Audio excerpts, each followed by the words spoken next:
বিসমিল্লাহির রহমানির রহিম। আসসালামু আলাইকুম। সংগ্রামী সাথী ও বন্ধুগণ, আপনাদের দৃষ্টি আকর্ষণ করে বলতে চাই, এই আমির হারামজাদা একটা মাতাল। ও মদ খেয়ে মাতলামি করে আর মাতালের ঘরে ও রশ্মিকা মান্দানাকে দেখে। এই মাতালের ঘরে ও নিজেকে প্রধানমন্ত্রী দাবি করে। এই মাতালের ঘরেই ও গণ অধিকার পরিষদকে নিয়ে কুরুচিকর মন্তব্য করেছে।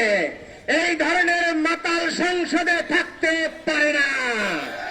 সারা বাংলাদেশে ওকে যেখানেই পাওয়া যাবে, গণ অধিকার পরিষদ, যুব অধিকার পরিষদ, ছাত্র অধিকার পরিষদ সহ পরিষদের সকল নেতাকর্মী ওকে প্রতিহত করবে।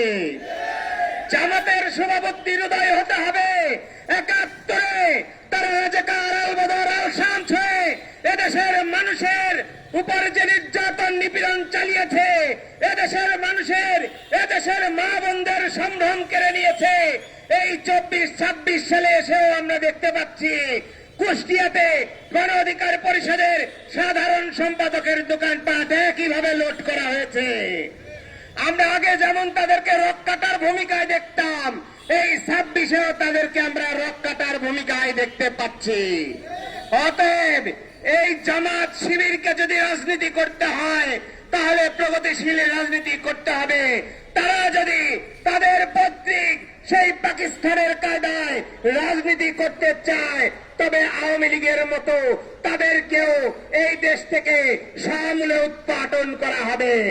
সংগ্রামী সাথী ও বন্ধুগণ, কুষ্টিয়ার আইন শৃঙ্খলা বাহিনীর দৃষ্টি আকর্ষণ করে বলি, ওই মুহূর্তে গণ অধিকার পরিষদের নেতা কর্মীরা শান্তিপূর্ণ বিক্ষোভ সমাবেশ করছিল।